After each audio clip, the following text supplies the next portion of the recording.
Eu costumava acreditar que a pior dor que um pai poderia causar ao filho era a decepção. Estava errada. É o momento em que eles decidem que você não lhes pertence mais e sentem orgulho disso. Na noite do jantar de formatura, meu pai, Richard Carter, deslizou um envelope branco pela mesa como se estivesse finalizando um contrato corporativo. Minha mãe ajeitou as pérolas. Minha irmã, Chloe, levantou o celular, sussurrando: "Ela vai desmoronar." O restaurante silenciou. Garfos pararam no ar. Abri o envelope. Papel grosso, tinta preta, 4 assinaturas, uma única frase que quebrou algo profundo dentro de mim. Nós, os Carters, renunciamos a todos os vínculos parentais com Emily Carter. Meu presente de formatura. Minha mãe me observava, esperando lágrimas. Meu pai esperava que eu desmoronasse. Em vez disso, dobrei os papéis, coloquei-os na bolsa e disse a única coisa que nenhum deles esperava: obrigada. Porque nenhum deles sabia quem chamaria meu nome a seguir. Crescer na casa dos Carters parecia menos fazer parte de uma família e mais ser avaliada por um painel de juízes. Tudo, cada gesto, cada respiração, cada conquista era medido, pesado, comparado e, de alguma forma, não importava o que eu fizesse, eu sempre saía leve. Meu pai, Richard Carter, não era um pai no sentido tradicional. Ele não perguntava sobre sentimentos. Perguntava sobre resultados. Qual o ROI das suas escolhas, Emily? Disse uma vez, quando contei que queria seguir ciência de dados. Eu tinha 16 anos. Minha mãe, Linda, não era diferente, só que escondia seu julgamento atrás de um sorriso polido e vestidos perfeitamente passados. Ela adorava dizer: "Criamos vencedores nesta família." Enquanto seus olhos passavam por mim e pousavam na minha irmã mais velha, Chloe, a obra-prima dos Carters. Chloe se encaixava perfeitamente no molde deles. Cabelo impecável, notas perfeitas, charme natural. Se os Carters organizassem um jantar, eu sempre era apresentada por último. "Esta é Emily", minha mãe dizia com aquele tom de desculpa. Ainda está descobrindo as coisas. Eu odiava essa frase. Tratava-me como uma sentença incompleta. Os convidados assentiam educadamente e voltavam a atenção para Chloe, perguntando sobre seus estágios, seus ensaios de moda, seu futuro promissor. Enquanto isso, eu ficava ao lado da torre de champanhe, prendendo a respiração, esperando que alguém, qualquer um, me perguntasse algo de verdade. Raramente isso acontecia. Em casa, os jantares eram ainda piores. A sala de jantar cheirava a cera de cedro e expectativas silenciosas. O lustre sobre a mesa espalhava luz quebrada sobre os pratos, fazendo todos parecerem reflexos em vidro estilhaçado. Meu pai falava de números e fusões. Minha mãe falava de eventos beneficentes. Chloe falava sobre si mesma. Aprendi cedo a manter a voz baixa, as perguntas mais baixas ainda e os sonhos invisíveis. Uma noite, aos 19 anos, tomei coragem para falar. "Pai, me ofereceram uma vaga de assistente de pesquisa", disse baixinho. Ele não tirou os olhos do vinho. "Não remunerada por enquanto, então não é uma conquista." Chloe sorriu por trás do copo de água. Lembro-me de apertar o garfo com tanta força que os nós dos dedos ficaram brancos. Lembro-me de querer levantar, empurrar a cadeira, gritar que sucesso nem sempre é imediato, que valor não se mede apenas em dólares. Mas não fiz isso, porque na casa dos Carters, o silêncio não era apenas esperado. Era sobrevivência. Naquela noite, deitei acordada no meu quarto, olhando para o teto.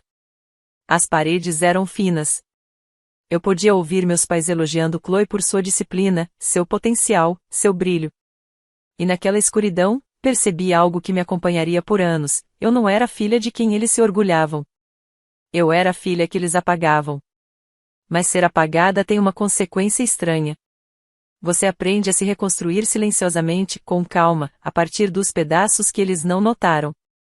E um dia, esses pedaços se tornam mais afiados que o julgamento deles.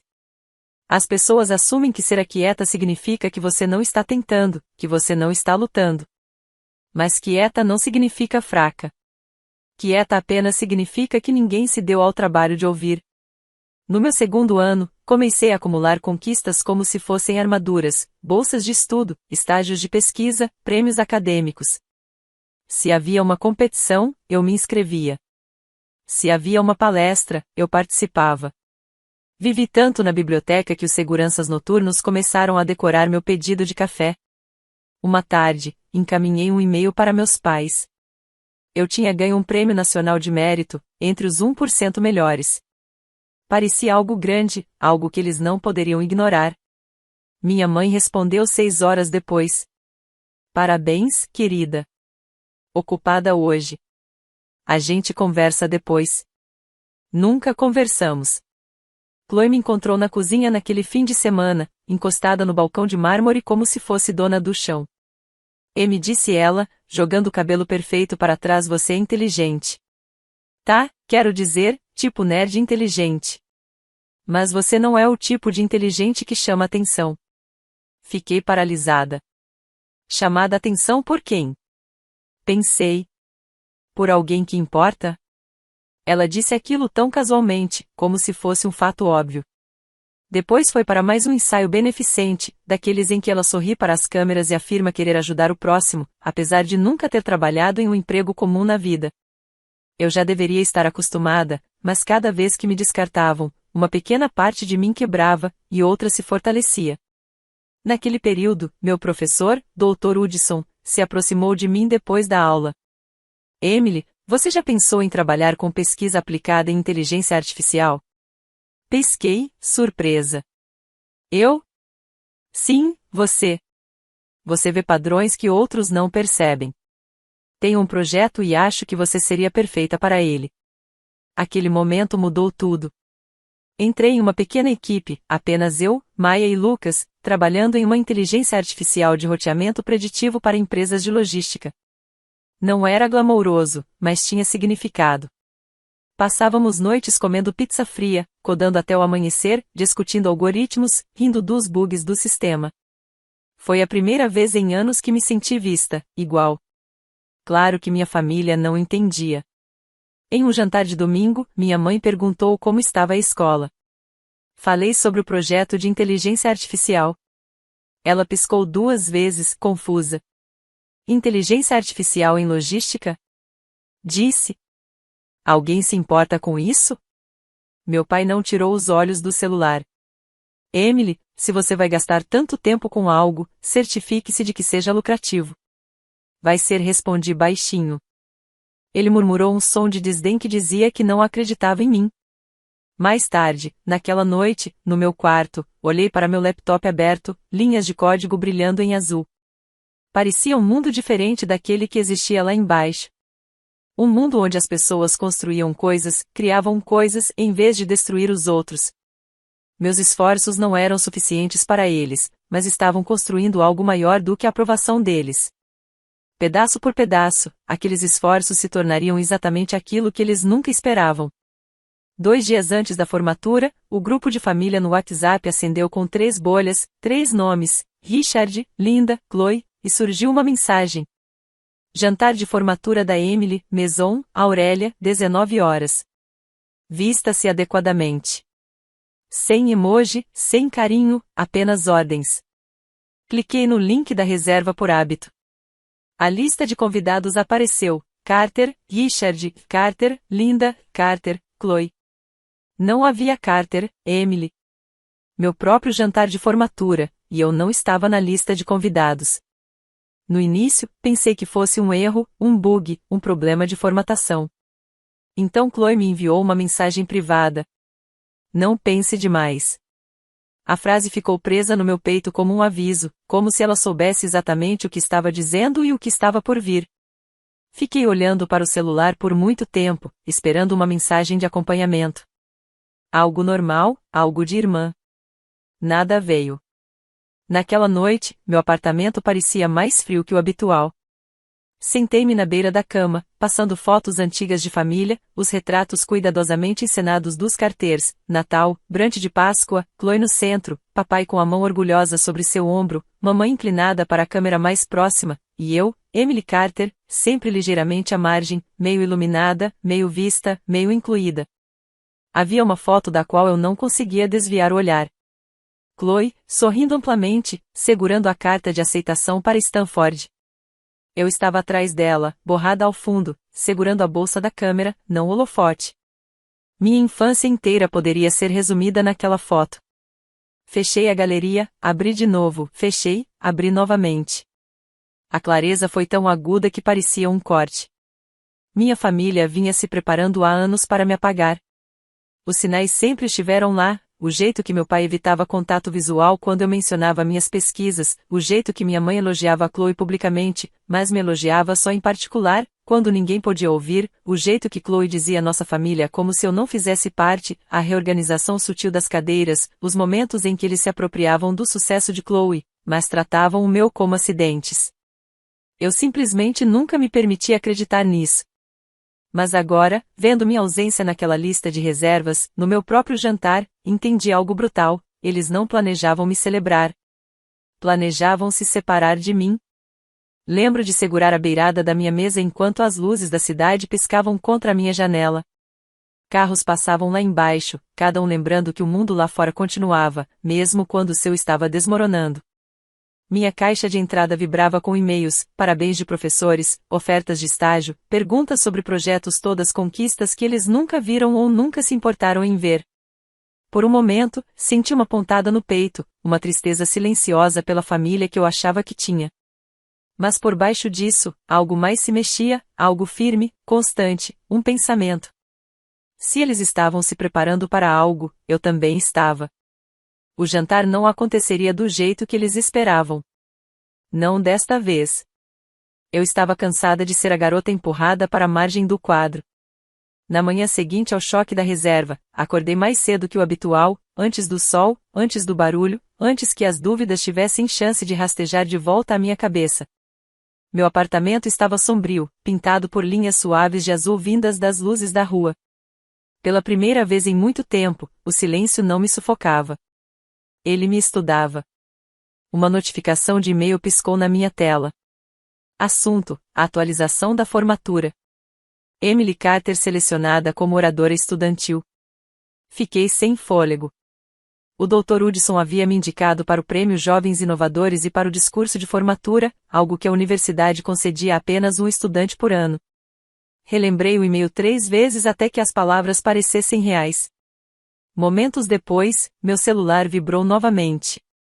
Dr. Hudson, este é o seu momento, Emily. Faça o seu, silenciosamente. Silenciosamente. A palavra aterrissou no meu peito como uma faísca. Minha vida inteira. O silêncio tinha sido imposto a mim. Agora, pela primeira vez, eu o escolhia e o utilizava. Naquele dia, em vez de chorar ou me perder em pensamentos, comecei a me organizar. Cada certificado que conquistei, cada carta de bolsa de estudo, cada aprovação de pesquisa, cada linha de código que escrevi para o projeto de inteligência artificial, digitalizei e arquivei. Criei pastas criptografadas, arquivos com carimbo de data e hora, fichários físicos não para minha família, não para provar que eles estavam errados, mas para me provar que eu estava certa, porque eu sabia algo que eles não sabiam. Meu trabalho significava algo, minha mente tinha valor, e em breve alguém iria reconhecer isso.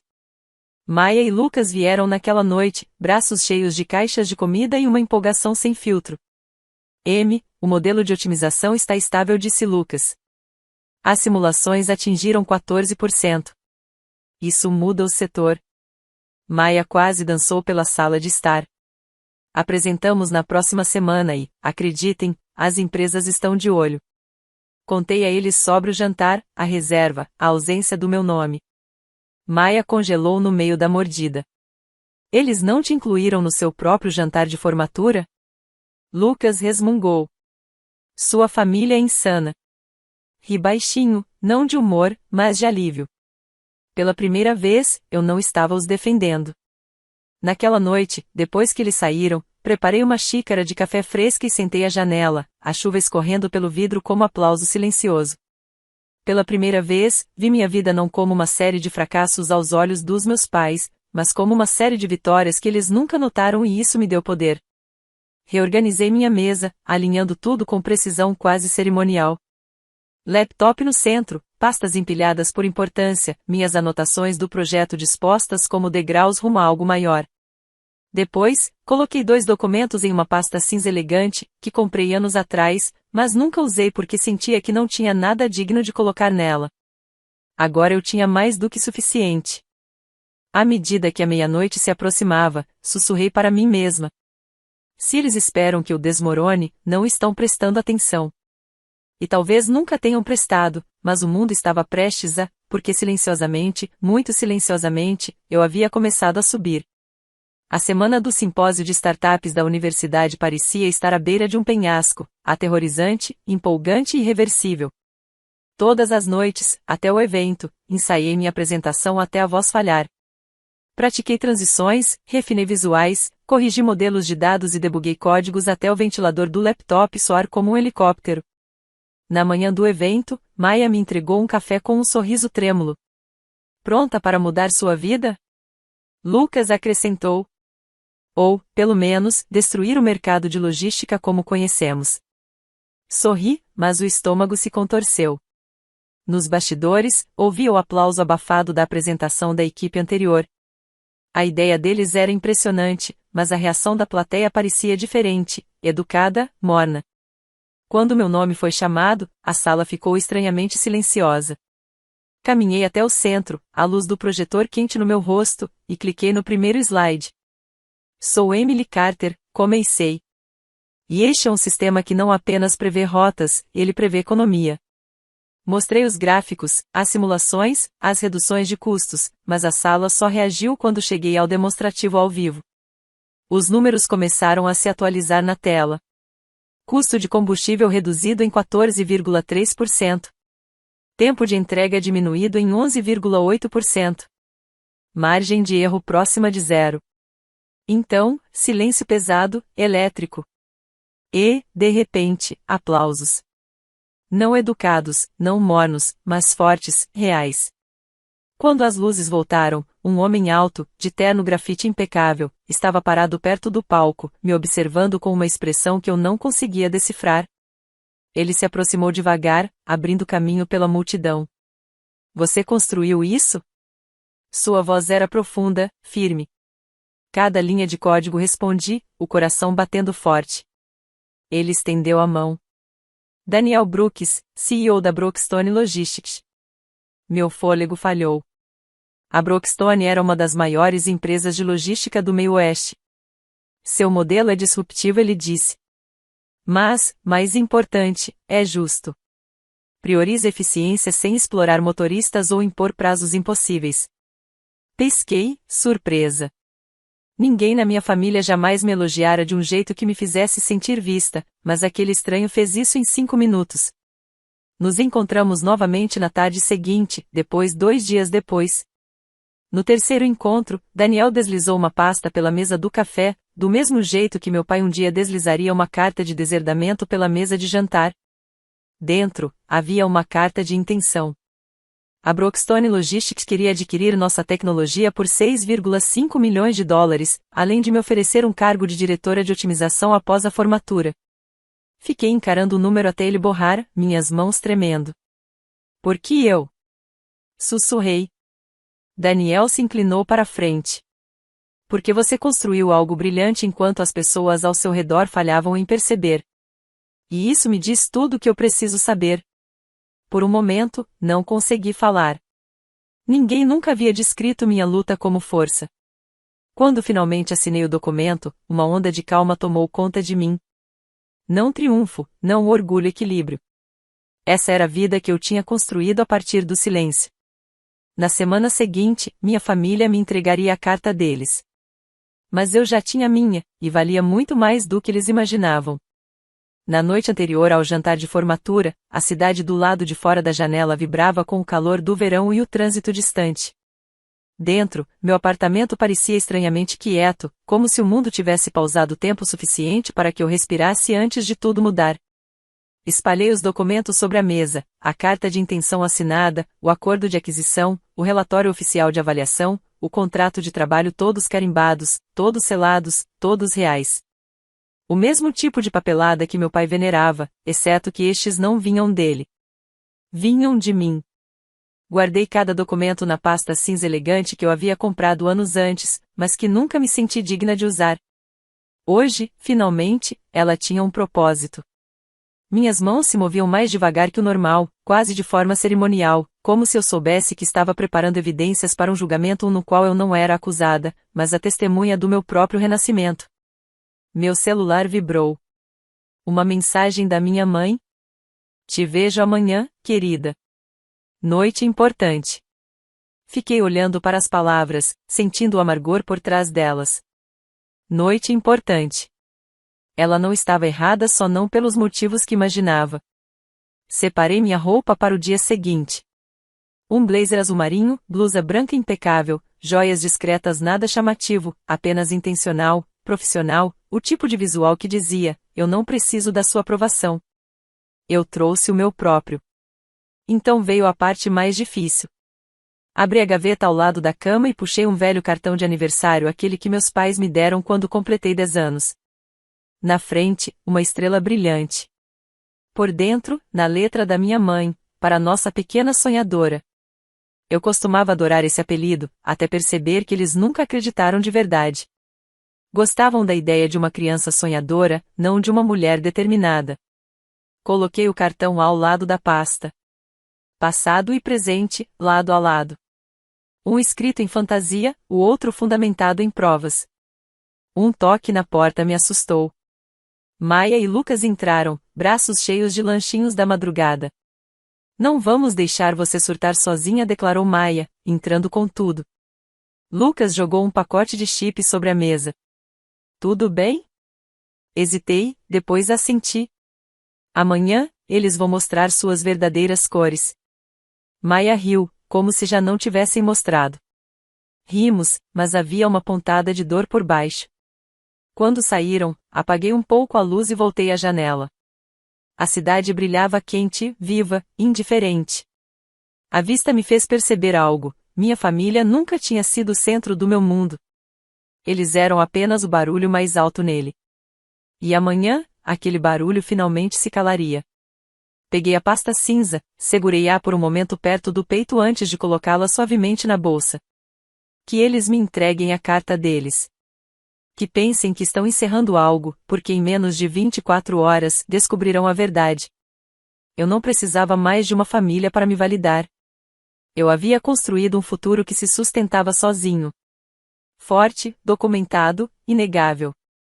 A tempestade estava chegando. Mas, pela primeira vez, eu não seria varrida. O dia da formatura parecia entrar na luz do sol depois de anos vivendo no subsolo. Mas aquele calor não durou muito. À noite, fiquei diante do Maison Aurélia, o restaurante que meus pais adoravam. Toalhas brancas, lustres dourados, música de violino baixo o suficiente para fazer você sussurrar. Alisei meu blazer, respirei fundo e entrei. A recepcionista olhou para cima.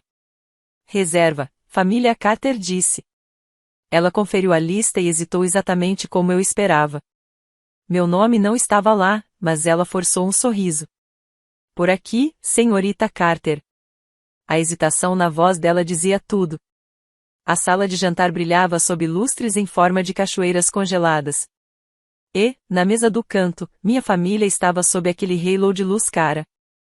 Meu pai, Richard, ergueu a mão com a falsa cordialidade que reservava aos colegas.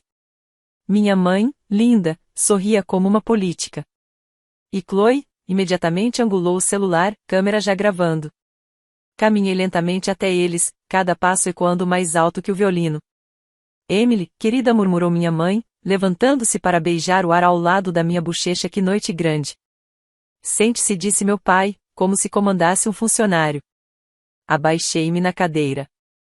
Minhas mãos ficaram cruzadas no colo, firmes, impenetráveis. Um garçom apareceu instantaneamente, colocando um envelope branco impecável ao lado do meu prato. Eu já sabia o que estava dentro, mas meu pai precisava da performance. Ele pigarreou. Emily começou: temos pensado no futuro. Minha mãe interrompeu, suas pérolas brilhando à luz. Suas escolhas não têm seguido a direção da família, acrescentou Chloe. Queremos apenas o que é melhor para todos nós. Ela disse isso com um sorriso afiado bastante para cortar vidro. Meu pai bateu com o dedo no envelope. Isto é de todos nós. Chloe ergueu o celular ainda mais, sussurrando. É agora. Ela vai desmoronar. O restaurante inteiro caiu em silêncio, farejando a tensão no ar. Peguei o envelope. O papel era grosso, caro, formal, juridicamente vinculativo. Lá dentro, um documento completo de deserdação. 4 assinaturas, cada laço cortado, cada obrigação anulada, cada conexão apagada, meu presente de formatura. Coloquei o papel de volta na mesa com cuidado. Minha mãe se inclinou para a frente. Emily, diga alguma coisa. Então eu disse. Obrigada. A palavra atingiu a mesa como uma faca caindo. Meu pai piscou. Minha mãe enrijeceu. O celular de Chloe vacilou. Como é? Meu pai perguntou. Eu disse obrigada. Dobrei o documento uma vez, depois outra. Calma. Deliberada. Isso facilita as coisas. A confusão deles foi instantânea e deliciosa. Antes que se recuperassem, puxei minha pasta da bolsa e a coloquei sobre a mesa. Cinza, limpa, pesada. Minha mãe franziu a testa. O que é isso? Abri a pasta virada para eles. A primeira página brilhou sob o lustre. Brookstone Logistics Acordo de Aquisição. 6,5 milhões de dólares. Emily Carter, diretora de otimização. Chloe arfou tão alto que outras mesas olharam. Meu pai se inclinou mais, descrença apertando sua mandíbula. E isso não é real. É muito real, respondi suavemente. A voz da minha mãe rachou. Você vendeu alguma coisa sem nós? Eu construí alguma coisa, corrigi. E depois vendi. Chloe agora folheava as páginas, respirando rápido. Esse Daniel Brooks. O Daniel Brooks. Ele assinou isso. Toquei suavemente o canto inferior da página. Olhe com atenção. Essa é a assinatura dele. O rosto do meu pai empalideceu. Ele me olhou como se finalmente enxergasse a estranha que sempre subestimou. Emily, por que você não nos contou? Eu apenas o encarei, deixando o silêncio responder por mim. Porque vocês nunca perguntaram. Porque vocês nunca se importaram. Porque vocês nunca acreditaram. Mas tudo o que eu disse foi: vocês me ensinaram que resultados importam. Então aqui estão os meus. Minha mãe balançou a cabeça, perdida. Nós não sabíamos. Não sabíamos que você estava fazendo tudo isso. Vocês nunca olharam. Meu pai engoliu seco. Emily, talvez devêssemos reconsiderar. Fechei a pasta. O clique suave soou mais alto do que qualquer grito. Fiquem com a carta de vocês, disse, deslizando o documento de deserdação de volta para o centro da mesa. Eu já tenho a minha. A ironia pairou no ar como vidro estilhaçado. O celular de Chloe já não estava gravando. Ela o baixou devagar, como quem testemunha a própria derrota. Pela primeira vez na minha vida, meu pai não tinha palavras. Minha mãe não tinha sorriso. Chloe não tinha plateia. Levantei-me. Esta família nunca me enxergou, declarei, minha voz firme. Mas o mundo enxergou. Virei as costas. Atrás de mim, ouvi minha mãe sussurrar. O que fazemos? E meu pai respondeu, baixo, derrotado. Nada. Não há nada que possamos fazer. O silêncio deles me acompanhou enquanto eu atravessava o restaurante. Não pesado. Não doloroso.